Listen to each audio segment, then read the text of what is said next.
like another day because we worked all through the weekend. Working for the big box. It wasn't too much work, but still had to come to work Saturday and Sunday.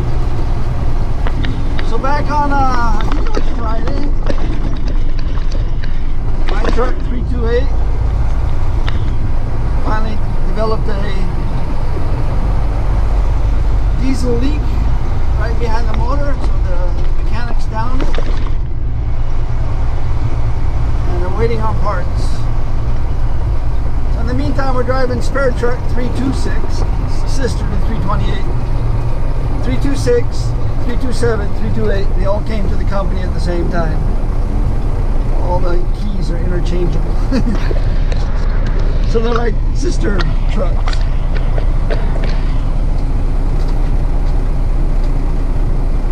The 326 though has 720,000 miles as to 328, which has 780,000 miles. We drive on average about 20,000 miles a year. So this truck is a couple years behind mileage-wise than 328. I think age-wise they're the same age. They're 98s.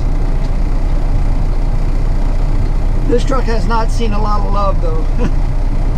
I've been working on it, but there's so many things that I've done to my truck that haven't been done to this truck that make it nice. But the air conditioning works, the radio works, and the driver's seat is super uncomfortable. So that's like my biggest complaint. Those are the three things I worry the most about when I go into a truck. Is the seat comfortable? Because you're going to sit in it for 8 hours. Does it have a radio to entertain you? And does the air conditioning work to keep you comfortable? So because of this, I haven't done a whole lot of, haven't had the camera out too much. I've been busy.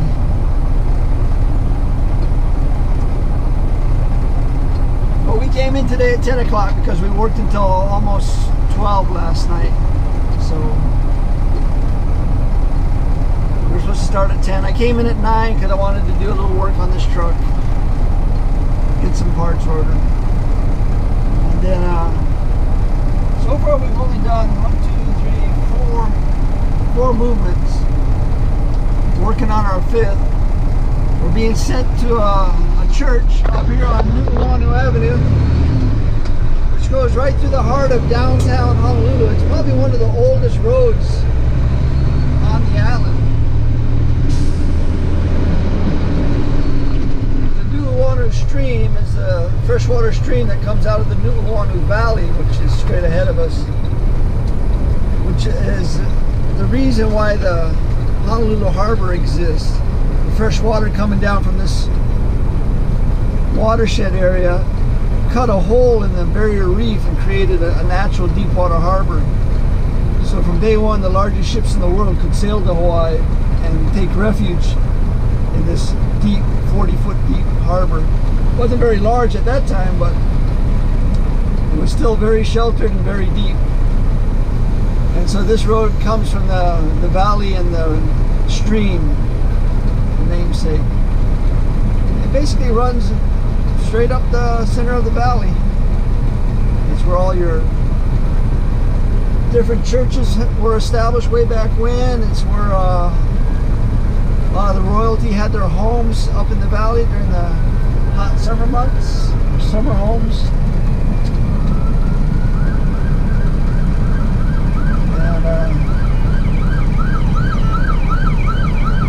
And I guess that's for the fire department, right? I don't know what that is.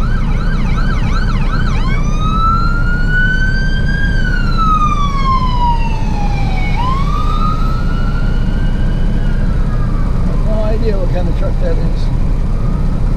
Had a government logo on the side of it. Of course, after what's happened over in Maui, everybody's a little on edge when it comes to sirens, I think. It's quite a tragedy. And everybody can kind of relate to it in a little bit, in the sense that anybody who's come to Hawaii and been to Maui has been to Lahaina. It's like an old whaling town. In fact, back in the 1820s, Lahaina was the whaling capital of the Pacific. That was like the hub of the whaling industry. The whaling industry only lasted like 20 years here in Hawaii, but that was Honolulu and Lahaina, the two big whaling towns. Now the whaling town here in Honolulu burned to the ground and was completely destroyed around the turn of the century, I think 1901. But Lahaina was historically the way it was back in the 1800s. A lot of wooden structures. And the timing was horrible, and the infrastructure wasn't being kept up as far as water and electricity and mowing the grass.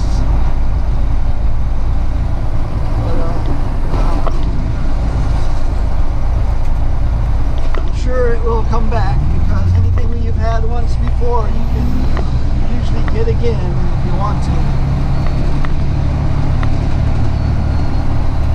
But everybody has memories of Lahaina. You know, my first wife, which I don't talk about, I proposed to my first wife in Lahaina. So everybody has memories of that town. It's pretty sad. A lot of good memories.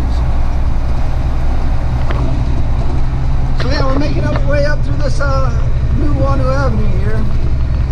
Like I say, it goes right up through the center of the valley. It's very local,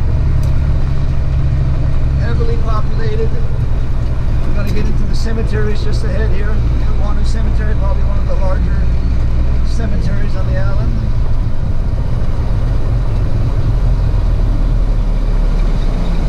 It's where the founder of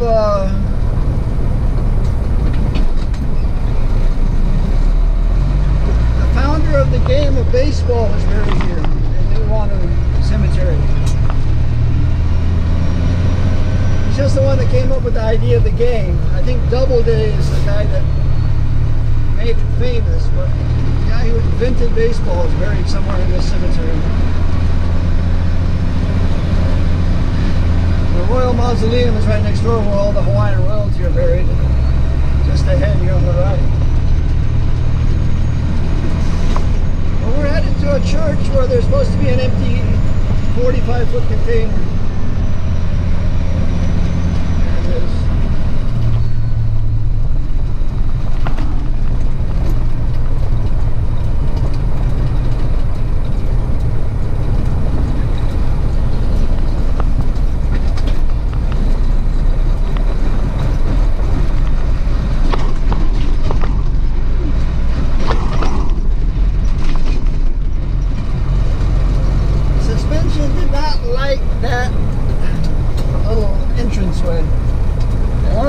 For it is whoever's been playing with the suspension on this truck has got it all out of whack.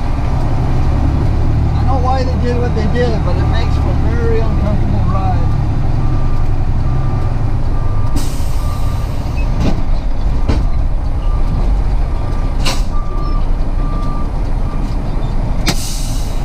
So I'm kind of curious as to whether or not this container is empty or not. Let's find out. Churches fill containers, they don't empty them.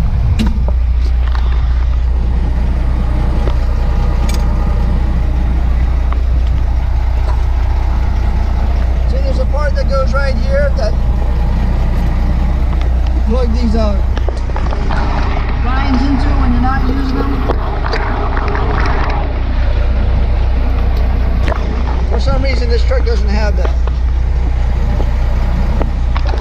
So I have the mechanics order that part.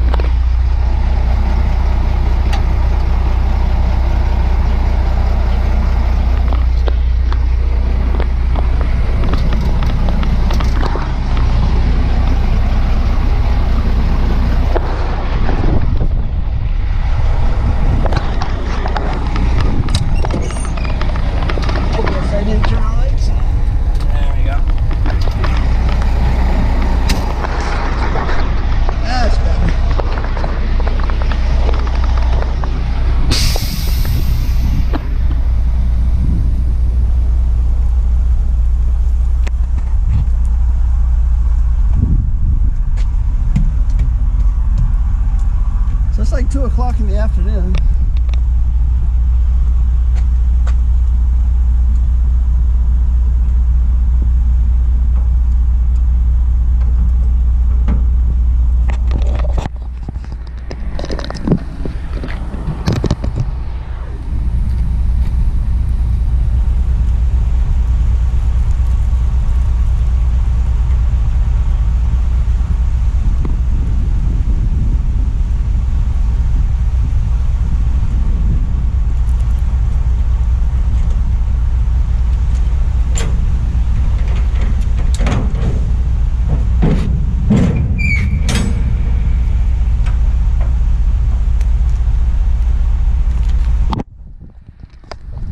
First rule of picking up empties is to make sure they're empty.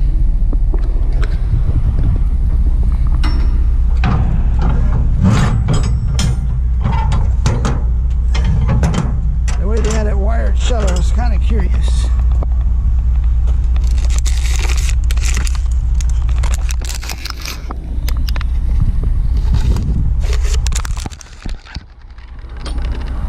What do you do with your trash when you can't find a place to throw your trash? You stick it into the containers, hookahs.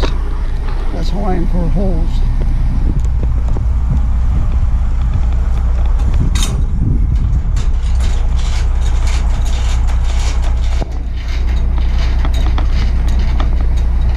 So when you're going in and out of these type of driveways, so you want to make sure your landing gear is up as high as you can get it. These are the kind of driveways that pull off landing gears.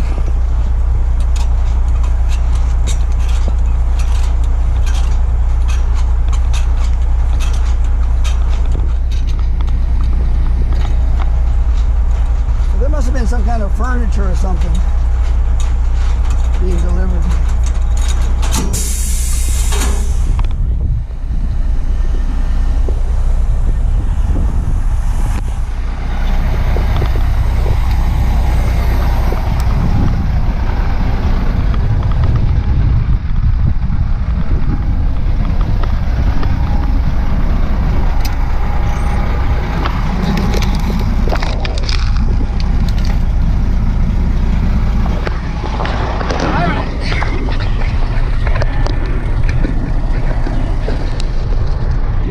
Very busy road. Like I say, it runs right through the heart of the city of Honolulu.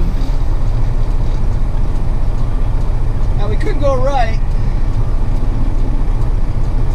They've been repaving that area for months on end, and I don't want to chance it with a 45-foot container. So we're going to go left. Brake short.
dome on it. I don't know if the GoPro can see that well, but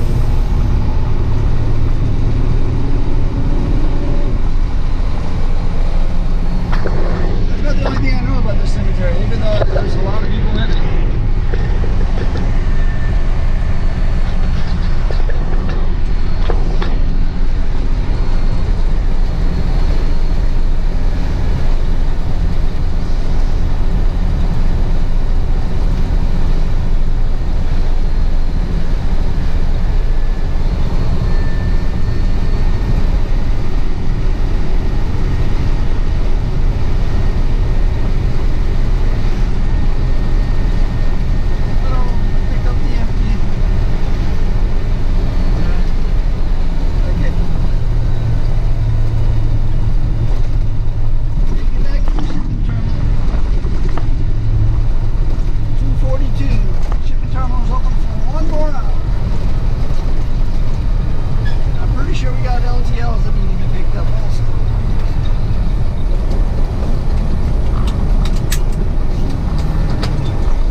Look out for wires and trees.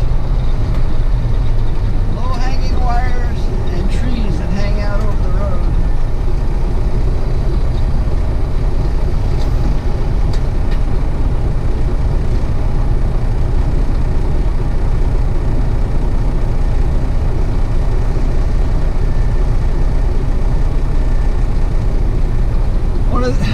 One of the things in a front-load garbage truck and a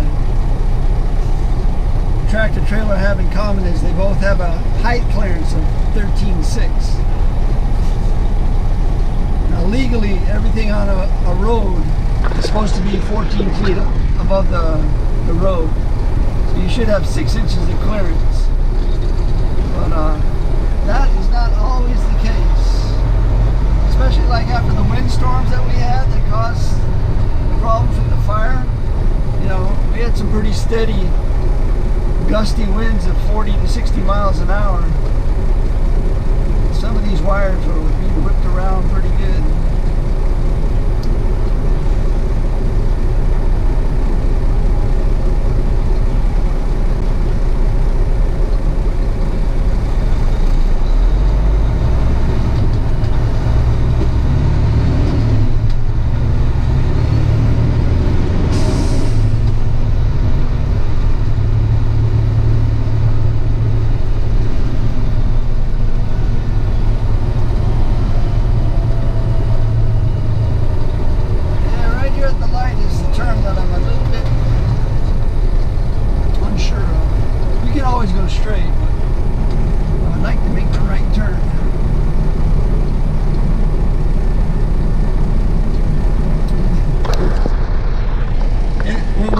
Tractor trailer, this is the part that just gives you so much tension that you go home at the end of the day just completely worn out because you don't know if you're in over your head or not.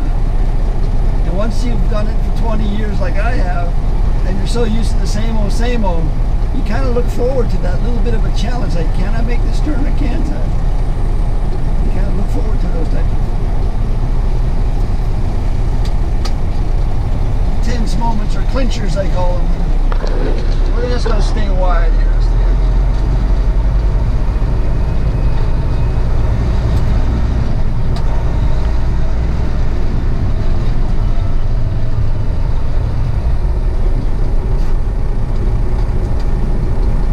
I'm pretty sure we can make it, but I'm going to stay in this lane.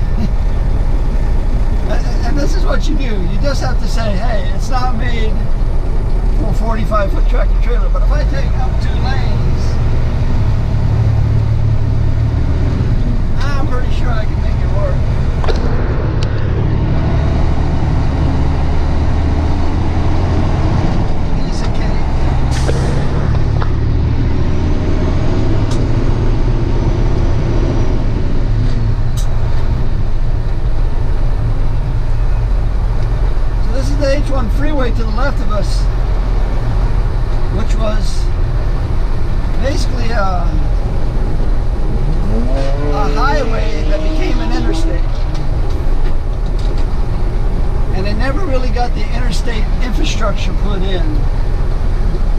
still basically a highway infrastructure, meaning the on-ramps are very, very short.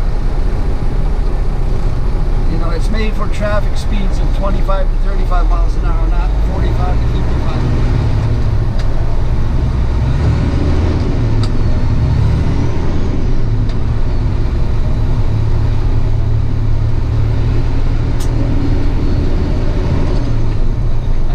What the name of the highway was before, though, before it became the H1 freeway. I think it was like the Queen Highway or Queen Kapiolani Highway or something like that. King David Telecom.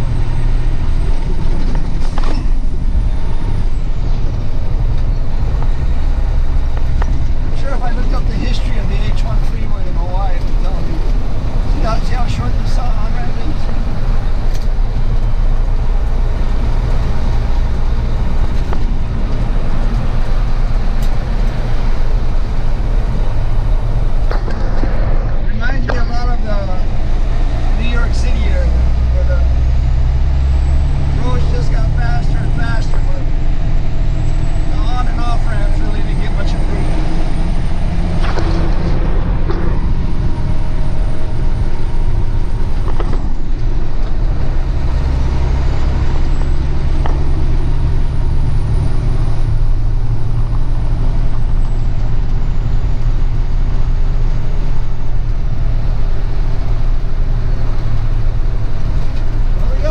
Another beautiful day in Hawaii.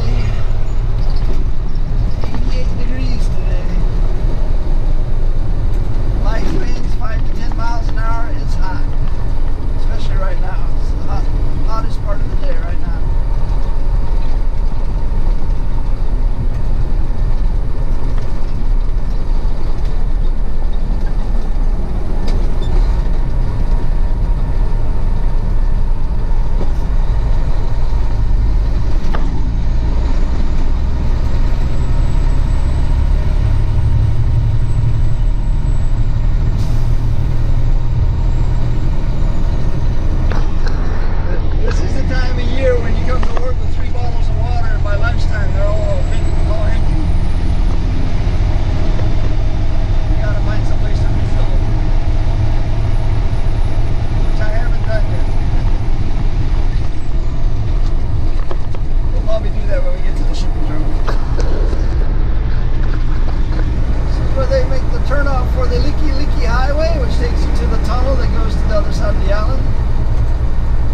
Trucks don't use that route because height restriction on the tunnel is 12.6. 13.6 will go through it, but you got to go right down the middle of it.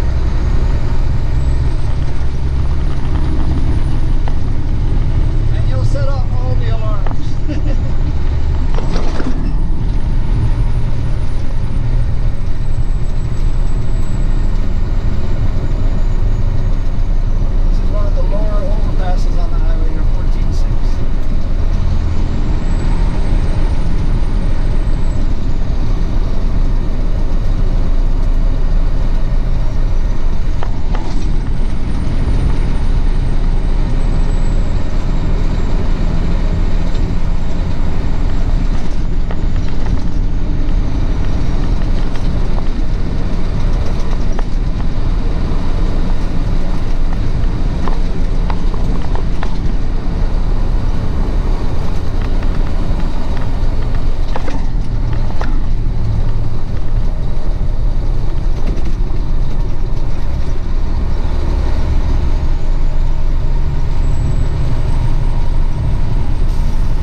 Great power, but the turbo is a little off. I'm getting all the boost on the high end and hardly any boost on the low end.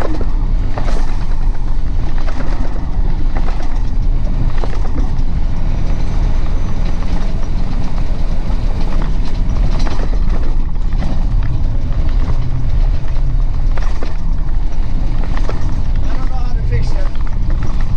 Fix it real, damn it.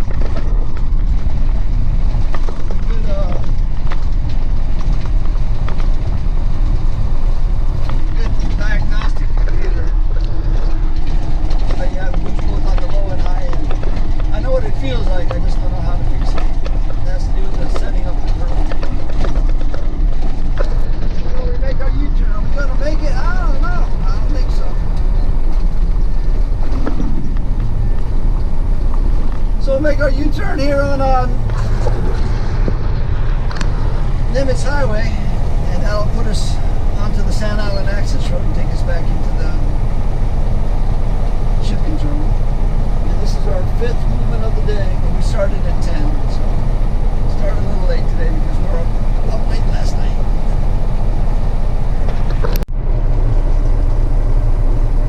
So yeah, it's about 10 to 4, we're ready to shut it down. I've been just cleaning up the truck a little bit. It's a mess. Look at all these electronic cables. I know the drivers that used to drive this truck were really into their electronics.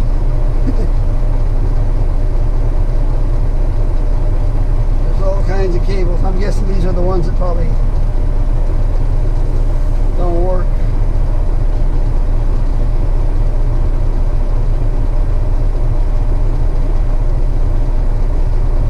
But we came in at 9 o'clock. We were scheduled for 10. Look at all these things.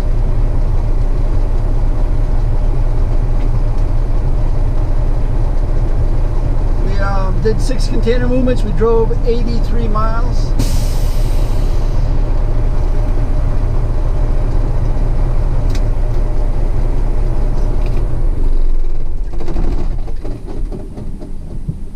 And yeah, these 9200s, I love them, but you know, you got to take care of them. They're old. And a lot of the stuff you can't do yourself, but the cleaning part I can do. It just takes a while. But like this thing here, speaker covers fell off a long time ago. There's pieces of it. So what you do is you take them out, spray them with black paint, put them back in, and they look like ultra modern then. But now they just look like, don't look that great. This little thing's got to be tucked back in with some glue. This can't be used. This was for the radio, but if you can find a piece of this strapping material, you can make 2 of these and put stuff in it like your map book and your DVIRs. I like the fact that this one spins all the way around, and you can hide it at nighttime so it doesn't fill the cab with the glow. Power is really good in this truck. AC is solid. It's missing a vent, but I can fix that. I know how to fix things like that. Outside, we need to address this thing. I don't know if that nut's loose, or I've checked it, but I haven't had the mechanics put a wrench on it yet. It's got a lot of oil in the hub for some reason. Battery box is starting to break. Needs to be reinforced. Tires are good, but the airbags are way too high. So the shocks are really stretched out. So you get a really stiff ride. Which this must be the only truck in the fleet that doesn't have a headrest. It's kind of a headrest, but and then there's no lumbar support at all. It's like sitting in a bucket. But it's what we got to deal with until they work on my truck. 328's just sitting over there. They say they're waiting on parts. I don't know if you can see it, but they're waiting for that piece right there on the back of the motor. See all those hoses? That's where the leak is. Right at the very back of the motor. So you got to go through the doghouse. And he says he's done it several times, so I guess he knows what the problem is. So we're gonna head on home Monday. We're gonna roast up some vegetables. My favorite thing to do on Monday, roasted vegetables with tofu. That's what's for dinner. Then we'll address this. Why isn't that connected? Of course, this has to be taken off, and all the insulation that's going to fall down, that's all disintegrated to sand. I know it has because the sand is everywhere in this truck. And so you got to take these panels off, get rid of the insulation that's behind them that's all turned to sand, clean them up, put them back. You got 1, 2, 3, 4, 5, and this 6. Door panel got to come off so that you can figure out why that's making all that noise. It probably just needs new buttons. Can't lock the truck, at least not normally. Gotta do it with the key, I think. Oh, look at these.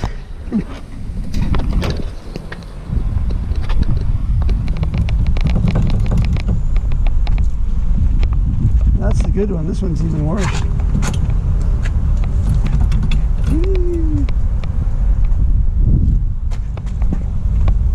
The other part I had him check on this morning when I was at the mechanic shop is there's supposed to be a Teflon pad that fits between here and the leaf spring.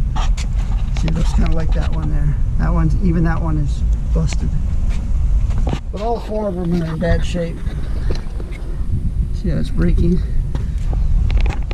So that makes a slapping noise every time it hits the metal. Every time you go over a bump, bang, bang, bang, bang. And the other banging is coming from these things. I thought there was something in the transmission one time. I was going over a bunch of speed bumps and that's all I could hear. I thought something had let go in the transmission, but no, it was just this stuff making that noise as I... So yeah, just little things. Little by little the truck gets good, but within a week I'll be back on my truck and this truck will be back to being, you know, abused again. But it keeps running.